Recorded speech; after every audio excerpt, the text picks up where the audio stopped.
혹시 여러분 요즘 걱정되는 그 뉴스 많이 들어보셨을 겁니다. 딥페이크라고 하는데 이게 그냥 과학 기술인 줄 알았는데 우리 일상 속으로 깊숙이 들어와서 곳곳에서 또 나쁜 짓 하는 사람들도 많이 있습니다. 같이 한번 배워보시죠. 중앙대학교 컴퓨터공학과 김상윤 연구교수와 함께합니다. 안녕하세요, 교수님. 네, 안녕하세요. 우선은 저희가 노래 한 곡 잠깐 듣고 이야기를 이어가 볼게요. 틀어주시죠.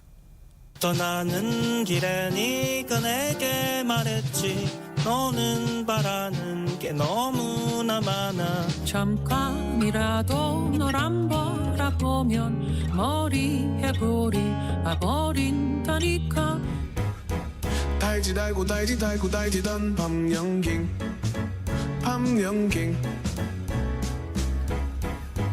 내가 먹고 싶었던 건 달지던 밤양갱이야. 떠나는 길에 네가 내게 말했지 너는 바라는 게 너무나 많아. 원래 비비 씨의 그 밤양갱이라는 노래, 가수 장기하, 양희은, 아이유, 또 코미디언 박명수 씨까지 메들리로 불러주신 건 아니고 요게 가짜 목소리라는 거죠. 직접 부른 게 아니시죠? 아니죠. 합성한 거죠. 네. 그럼 너무 똑같은데요? 그러니까 합성한 원래 오리지널 음에다가 다른 분들의 목소리를 변조한 거죠. 네. 근데 이게 그 사람의 음정, 높낮이, 음색, 목소리의 떨림까지도 다 학습을 해서 이렇게 된 거예요. 기존에 이제 음성 합성 기술이 워낙 발전하다 보니까 뭐 그것을 이제 학습했다라고 말할 정도까지 안 가더라도 네. 지금 이 변조는 아주 쉽게 진행이 될 수 있습니다. 아주 쉽게요? 네. 아, 이제 이런 거는 이제 누워서 떡 먹깁니까? 네. 음성 인식이나 합성 기술은 상당히 진척되어 있죠. 아니, 그러면 우리 이제 중앙대학교 김상윤 연구교수와 이야기를 계속 나눠보고 있는데요. 그럼 방금 우리가 들었던 그 합성된 음악은 이건 딥페이크입니까? 정의를 내리자면? 네, 딥페이크는 사실 영상과 사진 합성 기술에서 우리가 용어가 나온 것이고요. 네. 이것은 그냥 음성 합성 기술, 음성 변조 기술 정도로 얘기할 수 있겠죠. 그러면 그 정의, 범위를 어디까지 봐야 하나요? 딥페이크, 뭔가 이제 페이크는 속인다는 뜻이잖아요. 네, 어떤 안 좋은 의도를 갖고 있으면 다 딥페이크라고 볼 수 있을까요? 기술적으로는 사실 이게 안 좋다 좋다라고 말하기가 그렇죠. 왜냐하면 기술 용어는 우리가 이제 이 기술 자체를 우리가 부정적으로 볼 수는 없기 때문이죠. 예. 근데 딥페이크라는 용어 자체가 실제로 한 아이디에서 출발했습니다. 아이디어? 네. 영상 합성 프로그램을 레딧이라는 이 공유 이 플랫폼에 올린 이 사람의 아이디가 딥페이크였고요. 아. 그러다 보니까 그 프로그램이 너무 훌륭한 거예요. 그래서 많은 사람들이 그 프로그램을 이용해서 뭐 유명인을 합성한다든지 본인 사진을 합성한다든지 이렇게 활용하다 보니까 뭐 댓글에 너무 훌륭하다라는 극찬이 달리다 보니 이 사람의 이 프로그램 만든 아이디가 그 기술을 칭하는 용어가 돼버렸죠. 아, 원래 그 커뮤니티에 글 쓰던 사람의 아이디였다. 네. 하하. 잠시만요. 마이크 좀 조정해 드릴게요. 네, 오늘 김상윤 교수님은 가짜가 아니라 진짜기 때문에. 네. 근데 이제 딥페이크라는 것은 이 용어 아이디를 그 만든 사람은 다른 의도가 있을지도 모르겠지만은 우리가 해석하기로는 딥러닝의 딥과 페이크 가짜를 말하는 단어 두 단어의 합성어입니다. 우리 딥러닝이라고 하면 인공지능 분야의 데이터를 학습하는 방법이거든요. 인공지능이 인간이 부여한 여러 데이터를 인공신경망이라고 하는 아주 구조화된 복잡한 단계를 통해서 학습합니다. 근데 그 학습 과정에서 영상과 사진도 그 학습 대상이 된 거죠. 그러다 보니까 진짜를 가짜처럼 만드는 것까지 이른 것이고 우리가 이것을 딥페이크라고 부르게 된 것이죠. 7073님이 목소리 AI로 라디오 방송 진행도 대본만 써놓고 AI가 진행하는 시대도 오겠네요. 이렇게 보내주셨는데 가능하겠죠? 이미 유튜브 많은 채널들이 본인의 목소리를 드러내고 싶지 않은 분들이 실제 AI 목소리에 입혀가지고 자신의 원고만 쓰고 그 원고조차도 요즘 생성형의 챗GPT가 써주기도 하죠. 네. 그러다 보면은 실제 인간의 작업은 없어지는 상황들 많은 채널에서 우리가 확인할 수 있죠. 원고까지도 인공지능으로 생성을 해서 목소리도 입히고 이게 점점 더 정교해지고 또 중요한 거는 이게 누구나 쉽게 접근해서 실제로 만들 수 있다는 거잖아요. 네. 뭐 돈만 내면. 네, 요즘 이제 오픈 소스가 유행하고 있죠. 이제 본인이 만든 프로그램이나 소스 코드를 공유 게시판에 공개합니다. 네. 그 말은 이것을 가져다가 쓰기가 너무 쉬워졌다라는 거죠. 사용자 입장에서도 완성된 프로그램을 다운받아서 그것을 쉬운 방법에 맞게 활용만 하면은 내가 딥페이크 영상과 사진을 만들 수 있다라는 거예요. 제가 실제로 저희 학교 연구원들과 함께 네. 스와페이스라는 그 프로그램, 이제 하나의 딥페이크 이 프로그램을 한번 실행을 해봤는데 네네. 실제로 제 사진을 올려서 그 목적하는 합성하고자 하는 영상에 붙여서 만드는 것에 1분도 채 걸리지 않았습니다. 예, 우리가 기술적으로 소스와 타겟 그리고 리절트 이렇게 얘기를 하는데요. 소스는 뭐냐면은 내가 입히고 싶은 그 대상 영상입니다. 네. 타겟은 저의 영상이에요. 제 사진. 아. 그래서 소스와 타겟을 지정하면 예를 들어 제가 탐 크루즈 모습에 제 얼굴을 입히고 싶다. 네네. 그럼 탐 크루즈 사진이나 영상이 소스가 되는 거고요. 제 사진이나 영상이 타겟이 되는 겁니다. 그것을 합성해서 이제 실행을 누르면은 리절트 결과가 합성된 형태로 나오는 것이죠. 네, 대부분이 이 딥페이크 프로그램들이 이런 방식으로 기능이 구현되다 보니까 너무나 쉽게 일반인들도 활용할 수가 있는 것이죠. 이게 근데 이제 누구나 일반인들도 근데 교수님께서 활용하신 프로그램은 그 공개된 프로그램인 거예요. 네, 공개된 프로그램입니다. 누구든 이제 내려받기 해서 쓸 수 있는. 네, 근데 이게 참 기술이라면 뭐 발전하는 게 좋기는 한데 안 좋은 곳에 쓰이니까 문제 아닙니까? 그렇죠. 범죄로 지금 많이 악용되고 있잖아요. 네. 특히 최근에 또 사회적으로 음란물 이것도 많이 문제가 되고 있고. 이 딥페이크라고 하는 것이 일단 뭐 용어 자체가 부정적이다 보니까 이제 범죄에 활용될 가능성이 더 크다. 그리고 이것을 부정적으로 더 인식하는 경향이 크죠. 실제로 최근 이제 국내에서 이제 심각한 사회 문제가 되고 있는 것이 여중 여고생들이 피해를 입었어요. 미성년자까지. 네. 그러니까 학교 그 홈페이지에 학생들의 사진이 공개되어 있잖아요. 그거를 다운받아다가 뭐 졸업 사진일 수도 있고. 그렇죠. 아니면 거기 링크에 들어가서 각 학생들의 SNS에 들어가서 그 사진이나 영상들을 가지고 이 딥페이크 프로그램을 실행을 해서 이 여중 여고생들의 미성년자의 사진과 이제 영상을 딥페이크로 제작한 그런 사례들이 지금 사회에 심각한 문제가 되고 있죠.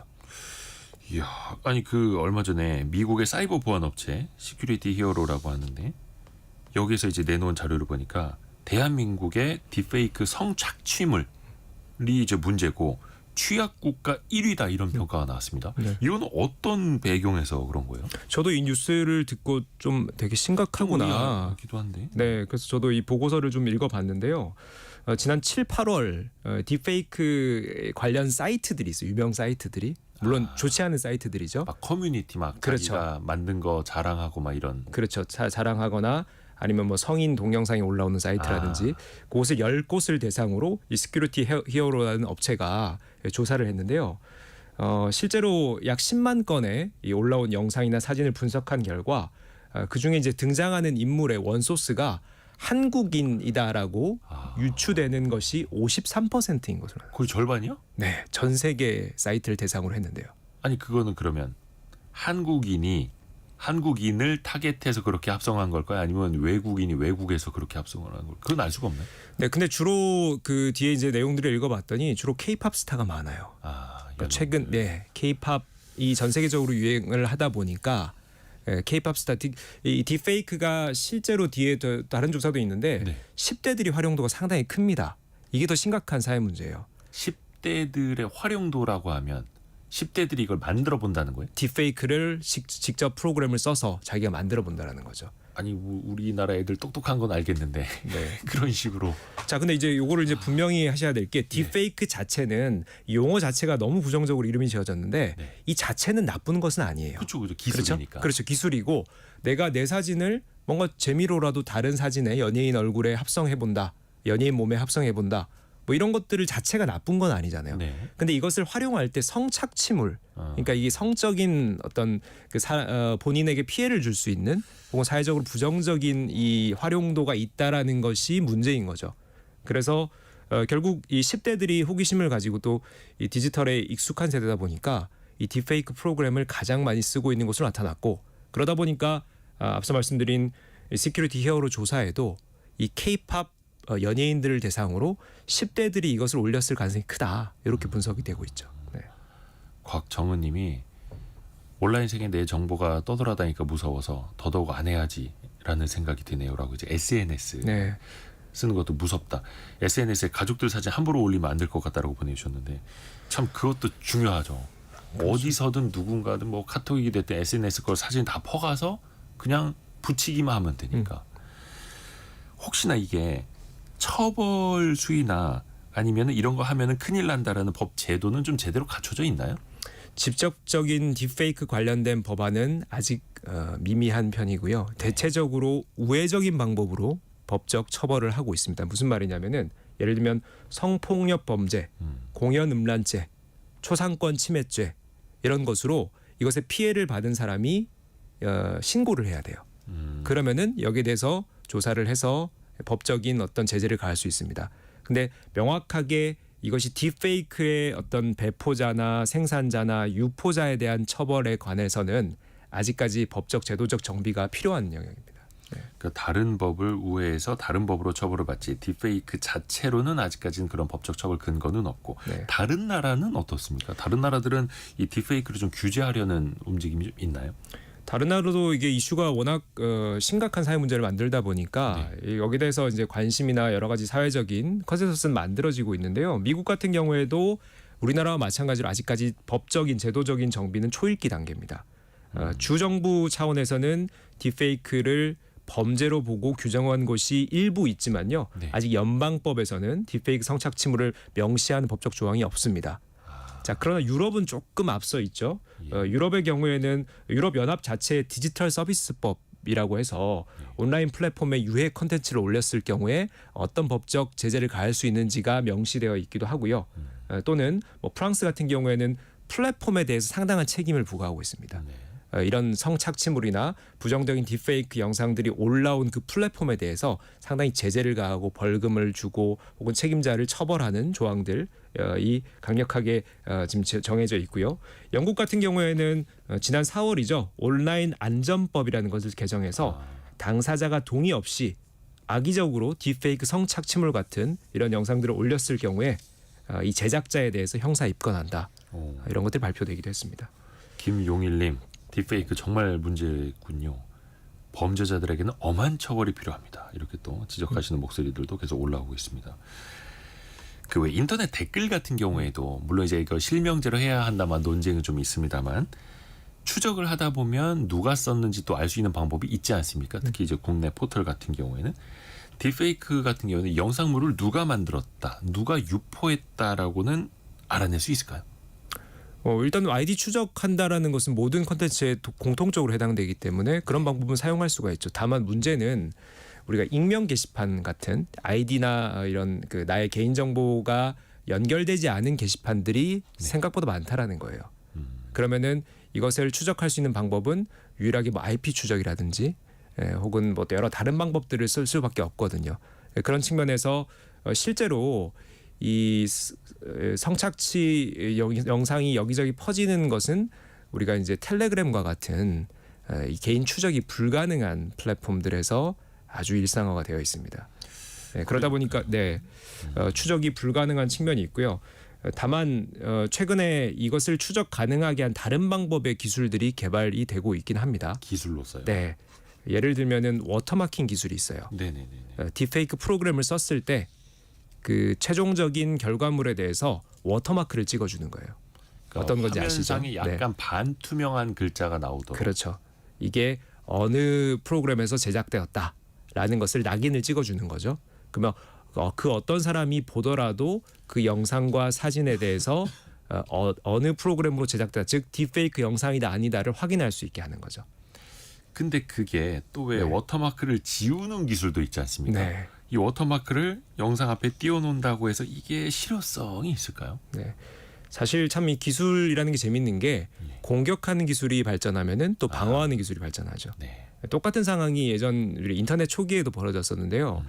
인터넷이 이제 90년대 막 보급되면서 개인들이 여기에 정보를 어디까지 올려야 되나 그러면서 이제 해킹을 당하거나 혹은 내 정보가 또 일부 다른 사람들에게 도용당하거나 이런 경우들이 생기다 보니까 백신 산업이 발달했습니다. 그래서 이 프로그램을 쓸 때 내가 인터넷 사이트를 쓸 때 이 백신을 깔아서 이런 여러 가지 침입으로부터 방지하는 기술들이 방어 기술이 발전을 했죠. 근데 문제는 순서가 공격 먼저라는 거예요. 공격이 들어와야 방어를 하는 있어야 거죠. 방어하니까. 네. 그래서 방금 말씀드린 것처럼 워터마킹 기술도 역시나 이것을 또 없애는 AI 프로그램도 지금 올라와 있습니다. 네. 이게 결국 계속 공격하는 기술이 더 빠르다라는 거예요. 아하.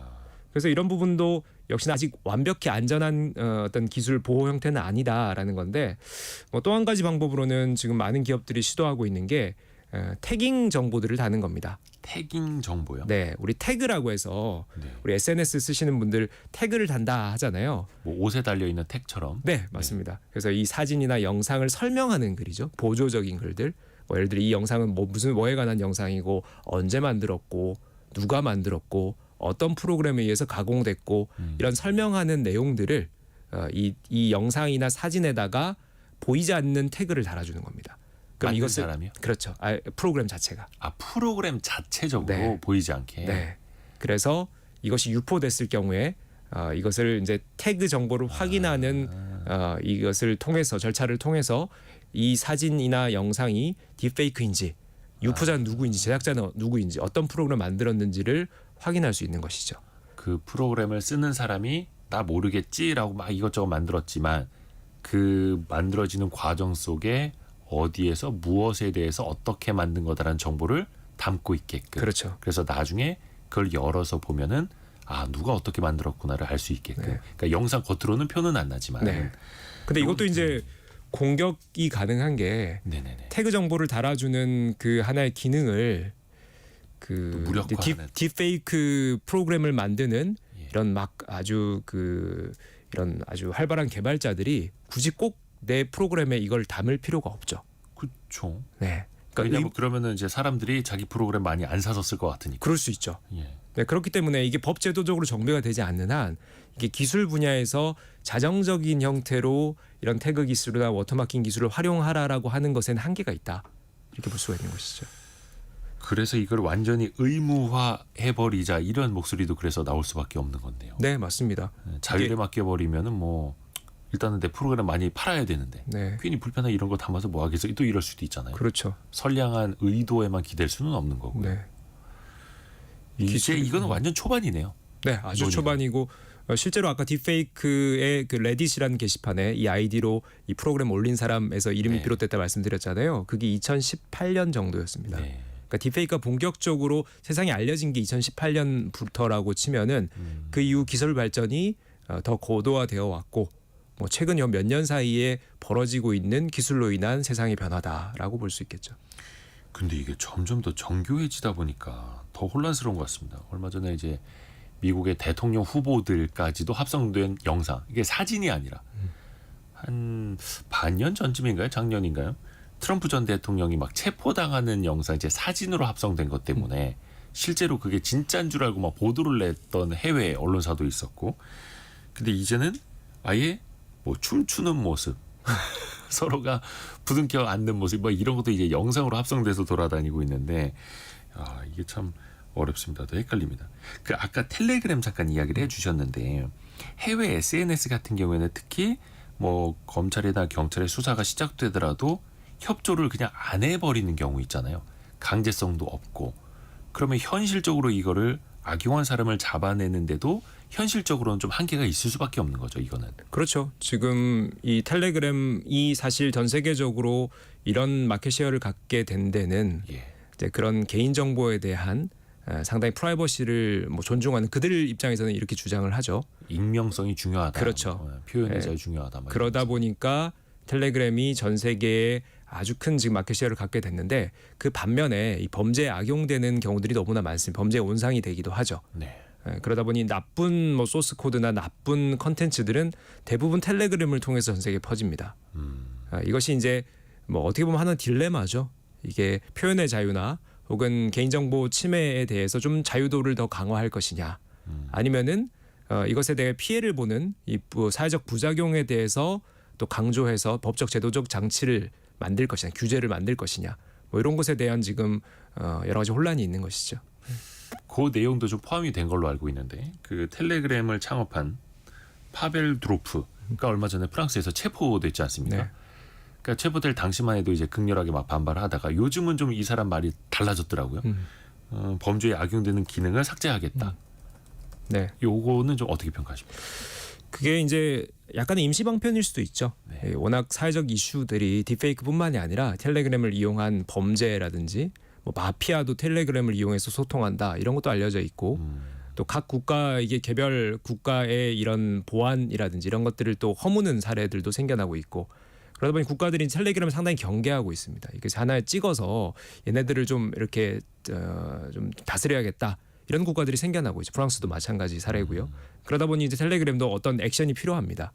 그들이 이제 사실 실제로 이 마켓 셰어가 이렇게 성장한 것은 매출이 이렇게 커진 것은 이 반대 급부의 어떤 제공을 했기 때문이죠. 그렇죠, 그렇죠. 네, 그런 점에서 그들 입장에서도 상당한 고민 끝에 그래도 최소한의 액션은 취해야겠다라는 것에서 등장한 것이 이제 텔레그램의 악성 코드나 악성 컨텐츠, 사회적 부작용을 만드는 이런 성착취물 같은 컨텐츠를 올렸을 때는 제재하는 이런 제도들을 만들겠다라고 다소 이제 유화적인 제스처를 취하는 것이죠. 네. 일단은 당장 잡혔고 엄청난 처벌을 받을 것 같으니까 어쩔 수 없는 또 그 선택일 수 있을 텐데 그래서 이제 텔레그램이 굉장히 중요한 선례가 또 될 수도 있을 것 같습니다.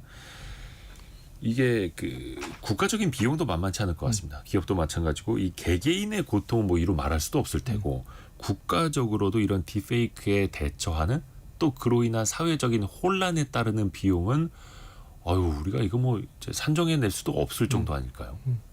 지금 우리나라의 경우에는 뭐 여중 여고생들의 미성년자 피해도 있고요. 뭐 K-팝 스타 피해 말씀드렸습니다. 거기다가 전 세계적으로는 딥페이크가 상당히 유명해진 게 정치인들의 딥페이크 영상 사진이 앞서 말씀드린 트럼프와 같은 이런 사진들이 이제 확대되면서죠. 실제로 이게 이제 뭐 그냥 재미 정도로 치부될 만한 컨텐츠면 큰 문제가 없는데 네. 이게 심각한 내용들이 담긴 경우들도 있습니다.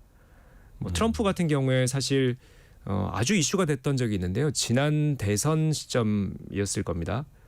트럼프가 10대 소녀들과 이 어떤 그 앱스타인이라고 하는 정말 거대 부호의 개인 섬으로 이제 그 비행기를 타고 가는 사진이 예. 언론에 공개가 됐어요. 그래요. 그래서 앱스타인이라는 사람은 그 미성년자 성착취범으로 여러 번 이제 아하. 기소를 당하고 했었던 네네네. 어떻게 보면 좀 부정적인 네. 그런 인물이거든요. 근데 이 트럼프도 거기에 그 행사에 참여하는 거 아니냐, 미성년자 성착취에 가담하는 거 아니냐 이렇게 알려졌는데 그게 결국 딥페이크 사진으로 알려졌죠. 근데 이게 문제는 이런 뭐 정치인이든 연예인이든 이런 딥페이크의 사진과 영상이 최초에 유포될 때는 상당히 빠른 속도로 확장이 됩니다. 그렇죠. 다 사실인 줄 알고. 그렇죠. 사람들은 가십을 좋아하잖아요. 예. 그러니까 야 이런 일이 있더라. 퍼다 나르고 하면서 순식간에 몇백만 조회수를 찍어버려요. 예. 근데 트럼프의 경우에도 그 며칠 후에 이것이 가짜임이 밝혀졌음에도 예. 가짜라는 것을 설명한 그 컨텐츠의 조회수는 몇십만이 채 나오질 않습니다. 그럼 이미지만 타격을 입고 그 이미지뿐만 아니라 정말 우리가 성착취물이라는 것은 개인의 명예나 어떻게 보면 정말 앞으로의 삶의 어떤 이런 것들을 관점들이 완전히 바뀔 수 있는 상당한 큰 피해인데도 불구하고 그렇죠. 이것을 다시 돌이킬 수 없다라는 것이죠. 이게 더 심각한 문제라고 할 수 있겠죠. 그 또 탄환 이론이라는 게 있지 않습니까? 총알 한번 쏴버리면 그냥 빠른 속도로 이미 날아가 버리고 어디인가 이제 박혀버리듯이 그걸 되돌릴 수도 없는 거고 그렇게 빠르게 또 영향을 미치게 되는 건데 이게 딥페이크가 딱 그런 것 같습니다. 그래서 이걸 아무리 해명을 해도 특히 이제 뭐 유명한 사람들이야 자기 채널을 통해서 해명을 할 수도 있을 텐데 그게 아닌 사람들 같은 경우에는 이미 세상이 이제 나를 낙인 찍어 버리죠. 그렇죠. 해명의 기회도 없는 거죠. 예. 네. 어렵습니다. 박미영님이 얼마 전에 그 안중근 의사나 유관순 열사가 환하게 웃고 있는 모습을 딥페이크로 만든 거, 그 영상을 보셨다고 이제 뭉클했다. 권혁성님도 독립운동가님들이 이제 사진으로 대한독립 만세 움직이는 화면 만든 것도 보셨다고 했는데 이런 건 좀 뭉클하긴 합니다. 네. 우리가 유관순 누나나 또 이제 안중근 의사 이런 분들이 웃는 모습을 본 적이 없었는데 그분들이 우리나라의 독립을 보고 환하게 웃으시는 모습 보면 되게 좀 뭉클하긴 합니다. 근데 또 엄연히 따지면 또 가짜이기도 하고. 네. 근데 이제 딥페이크 기술이 발전하다 보면은 네. 긍정적으로 활용할 수 있는 부분들이 바로 그런 부분들이죠. 역사의 고증이라든지 교육 자료로 이제 아주 생동감 넘치는 그 당시 인물의 표정이나 또 동작을 구현할 수 있다라든지 그거는 이제 실제로 과거로 돌아가서 사진과 영상을 찍어올 수 없지 않습니까? 그렇죠. 그거는 이제 결국은 가공으로 만들어야 되는데 딥페이크라는 매우 정교한 기술이 고도화됨에 따라서 이것이 정말 효과적인 컨텐츠들로 만들어지는 것은 저는 뭐 긍정적인 부분이다 이렇게 말씀을 드립니다. 뭐 대표적으로 흑백 사진을 컬러로 만든다거나 그렇죠. 사진을 어떤 동적인 영상으로 만든다거나 또 이것도 이제 논쟁이 있는데 돌아가신 분의 영상이나 음성을 또 복원하는 것 가지고도 좀 논쟁이 있더라고요. 네, 물론 이제 그것에 거부감이 있는 분들이 있죠. 예. 왜냐하면은 그 이제 망자에 대한 또 예의를 갖춰야 된다. 뭐 이런 주장이 있을 수는 있지만은 그것은 이제 결국은 활용하는 분들이 어떤 의미를 둘 것인가, 어떻게 가치를 만들어 갈 것인가의 차원이지. 뭐 그것은 이제 긍정적인 활용이 될 수 있는 여지들이 있다라는 것이고, 사실 실제로 이 딥페이크가 세상에 긍정적인 영향을 끼치는 영역들도 많이 지금 발전하고 있습니다. 예를 들면은 전 세계 언어나 문화가 상당히 상이하잖아요. 각 네. 국가별로. 그렇죠. 여기에 대한 격차를 해소하는 데 딥페이크가 쓰이기도 합니다. 아하. 예를 들면은 영화 좋아하세요? 예. 네, 그럼 이제 영화 자막으로 보는 걸 좋아하세요? 아니면 더빙으로 보는 걸 좋아하세요? 자막으로 보는 게 익숙하기는 한데 좀 쉽지는 않죠, 사실은. 그렇죠. 예. 이게 국내 이제 영화 팬들은 대부분 자막에 익숙합니다. 우리나라는 자막이 어떻게 보면 좀 하나의 표준으로 자리 네. 잡았기 때문이죠. 근데 우리나라를 제외한 다른 국가들, 특히 서방 국가들은 대부분 힘들어하더라고. 더빙을 봅니다. 그렇죠. 그 말은 입 모양과 이 실제 언어가 완전히 달라진다라는 것이죠. 그럼 연기 자체에 뭔가 몰입을 좀 막는 부분이 되겠죠. 그렇죠. 네. 근데 이것을 딥페이크로 해소하고 있습니다. 이스라엘 한 스타트업 딥덥이라는 업체는요. 예. 우리 영화 뭐 예를 들면은 뭐 넷플릭스에 아주 유명한 이제 아주 인기를 끄는 뭐 프로그램이 있다. 네. 그거를 자국의 언어에 맞게 딥페이크로 음성을 덮어버리는 거죠. 자, 그렇게 되면은 입 모양을 같게 만들 수 있습니다. 아, 그러니까 그냥 더빙만 자동으로 하는 게 아니라 입 모양까지 바꿔주는 거예요. 그렇죠. 딥페이크가 영상과 사진을 가공하는 기술이기 네. 때문에 이것을 매우 실제와 유사하게 거의 똑같이 만들어준 게 딥페이크잖아요. 네. 그러다 보니까 음성만 입히는 것이 아니라 그 음성에 맞게 그 연기자 입 모양까지 바꿔주는 거죠. 자, 이것은 어떻게 보면은 뭐 문화 산업이나 언어적 격차를 해소하는데 매우 효과적이다라고 말씀드릴 수가 있고요. 뭐 또 하나는 의료업계, 의학 분야에서도 딥페이크가 활용되고 있습니다. 독일 리벡대가 이제 의료정보학 연구소를 통해서 상당히 깊이 있게 연구를 진행하고 있는데요. 네. 예를 들면 우리 암 진단을 할 때 네. 뭐 CT나 MRI나 혹은 또 뭐 엑스선이나 뭐 여러 가지 이런 그 촬영을 기법을 통해서 우리가 이제 이 암의 어떤 초기 단계를 진단하잖아요. 네. 근데 이것이 이제 부정확할 가능성이 높죠. 근데 이거를 이제 실제 암이 발병했던 사람들의 사진이나 영상에 대해서 지금 이 사람의 체형이나 여러 가지 이제 몸의 형태에 비춰봤을 때 이런 형태로 암이 발전할 것이라는 걸 딥페이크로 만드는 거죠. 아, 예측을 해서 미리 예상도를 그려보는 거예요. 그렇죠. 그렇게 되면은 중요한 것은 이 사람에게만 나타날 수 있는 암의 전이 속도라든지 모양이라든지 이런 것들을 미리 거의 실제와 가깝게 예측 정확도를 가지고 페이크를 만들어 주니까 훨씬 더 진단하기가 쉬운 거예요. 그러니까 왜냐하면 의학 영역에서 디지털이 접목되기 가장 어려운 점이 지금까지의 환자 이 데이터들의 확보거든요. 네. 그러니까 암을 진단했을 때 암 환자의 사례를 가지고 이것을 분석해야 되는데 실제로 이제 암이 계속 줄어들고 있지 않습니까? 그럼 데이터 확보는 계속 어려워진단 말이죠.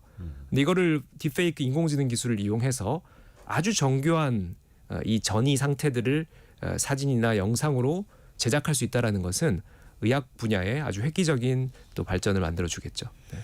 이렇게 긍정적으로 쓸 수도 있는데 이게 또 참 나쁜 사람들은 또 악용을 하고 있고 그래서 기술 자체가 나쁜 게 아니라 이 기술을 어떻게 이용하느냐 악용하느냐 그 차이일 수도 있을 테고요.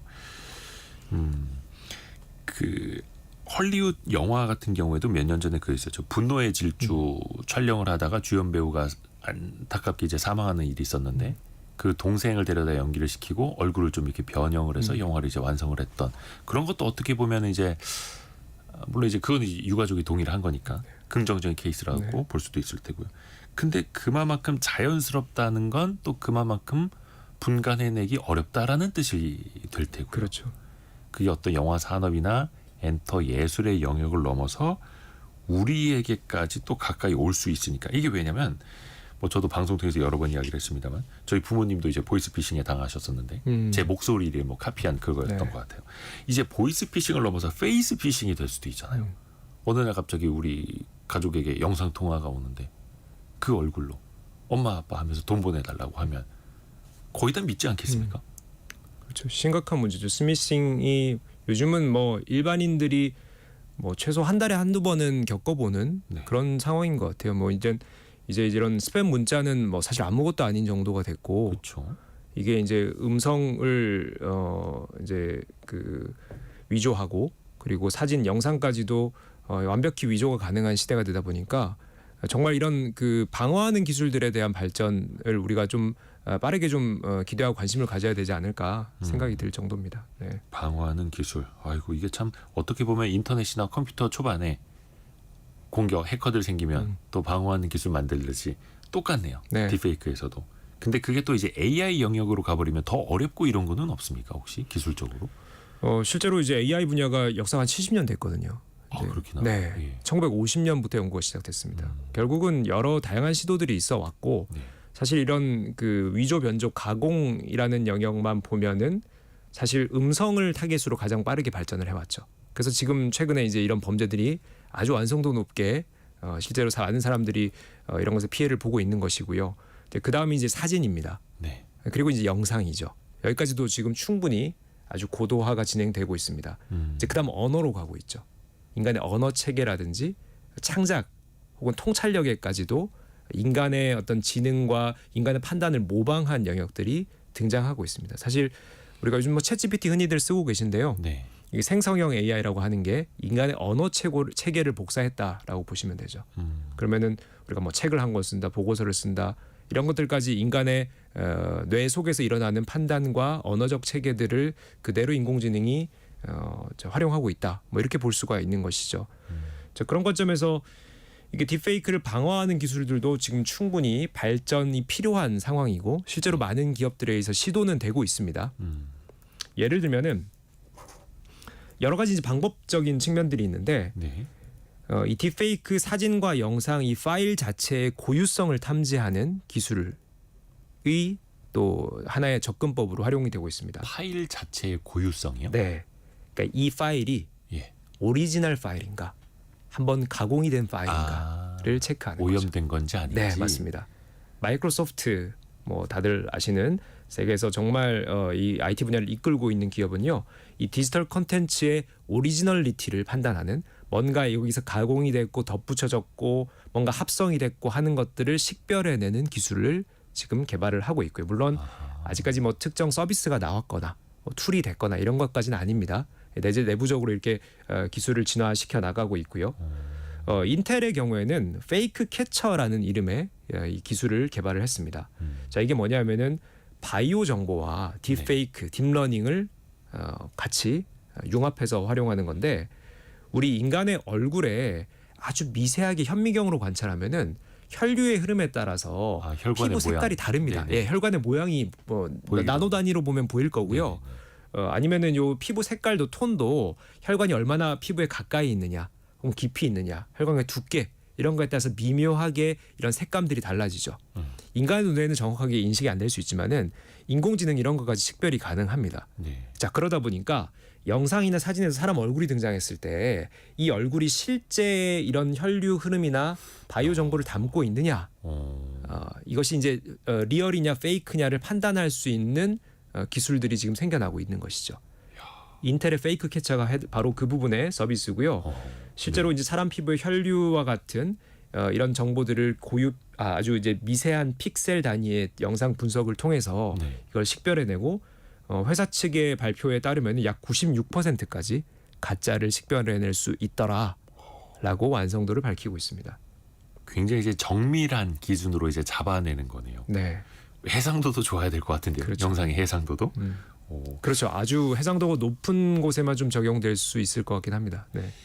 어떻게 보면 이제 방어 기술이라고 표현해 주셨는데 또 그런 시기 덕분에 글로벌 보안 업체들도 탄생이 됐던 것처럼 어떻게 보면 또 산업적인 측면에서 기술도 발전하면서 보안 업체들도 또 커갈 수 있는 또 기회가 되기도 하는 거네요. 이게 또 어떻게 보면 이제 딥페이크 기술도 그동안 규제가 없었기 때문에 또 기술이 또 빠르게 발전한 것도 있지 않을까요? 네, 그렇죠. 이제 모든 기술은 기존에 없던 새로운 현상들이 많죠. 예. 그러다 보니까 이게 법적, 제도적인 혹은 사회 질서적인 부분들이 이 기술의 변화에 대해서 반영하고 있지 못하는 경우들이 많습니다. 예. 그러다 보니까 디지털 신종 범죄라고 하는 게 신종이라는 단어가 붙잖아요. 지금까지 우리가 뭐 여러 차례 뭐 이제 전화 음성 사기부터 시작해서 네. 요즘은 이제 위조 변조해서 뭐 이런 것까지 이제 고도화되는 과정들이 결국 법적 제도적 틀을 벗어나는 새로운 형태의 범죄 유형이라는 것이죠. 네. 기술이라는 것이 새로 발전하다 보니까 완전히 전혀 다른 이런 경험들을 만들어 주게 되고 결국 법 제도의 규제의 이런 틀이 이 기술 변화에 따라서 우리 생겨나는 사회적 부작용들을 커버할 수 있어야 된다. 그런 점에서 우리가 사회적 관심을 가지고 이것이 단순히 기술 업계의 노력만이 아니라 우리 모두의 관심과 또 법적 제도적인 영역에 해당되는 분들이 이런 것들을 좀 적극적으로 이것을 받아들이고 고민하는 시기가 왔다라고 봅니다. 아하, 좋은 말씀이십니다. 9169 쓰시는 분께서 얼마 전에 그 원더랜드 영화에서 죽은 사람을 계속 영상 통화로 만나는 게 슬퍼 보였습니다. 아쉽지만 잊혀질 권리를 주는 게 맞는 것 같더라고요. 이렇게 보내주셨고, 그렇죠. 또 이게 사후도 마찬가지고 내 영상이 어딘가에 합성이 돼 있거나 좋지 않은 의도로 쓰였을 때 그거를 또 빠르게 삭제할 수 있는가? 요즘에 뭐 디지털 장의사라는 이런 뭐 이렇게 표현도 쓰던데요. 네. 그런 건 어떻게 좀 잘 돼 있습니까? 본인이 요청을 하면 나 지금 피해 당했는데 바로 정정이 되거나 삭제가 되거나 이럴 수는 있나요? 점점 더 어려워지고 있죠. 더 어려워져요. 네, 그러다 보니까 이제 이런 전문 업체들까지 생겨나고 예. 상당히 고가 비용을 지불해야 됩니다. 제가 알기로는 예. 결국은 뭐 우리 인류가 계속 물리 세계에서 디지털 세계로 옮겨가고 있잖아요. 네네. 뭐 메타버스도 우리가 한번 이런 또 붐이 있기도 했고 모든 것이 디지털로 옮겨지는 이 상황에서 우리의 많은 정보들이 디지털에 존재하게 되고 가공되게 되고 이런 여러 가지 또 부작용들이 생기는 거죠. 그래서 이런 잊혀질 권리, 우리 정보 관리나 또 삭제에 대한 어떤 관심들, 요구 사항들이 점점 더 커질 것으로 보입니다. 네. 곽정은님이 보이스피싱부터 지금은 이제 얼굴을 이용하는 딥페이크까지 뭐든지 의심하고 조심해서 살아가야 하네요. 유유 이렇게 보내주셨고요. 422님 앞으로 더 발전하지 않을까요? 또 이 AI도 이제 기대를 합니다. 또 이렇게 해서 우리가 좀 밝은 면이 더 부각이 될 수 있도록 뭐 제도적으로도 그렇고 일단 당장은 또 당하지 않도록 피해 입지 않도록 또 조심하고 또 보완해야 될 측면은 또 우리가 계속해서 또 이야기를 내고 또 이렇게 해야겠네요. 중앙대학교 컴퓨터공학과 김상윤 연구교수에게 많이 배웠습니다. 고맙습니다. 네, 감사합니다. 라디오 정보센터 다녀옵니다.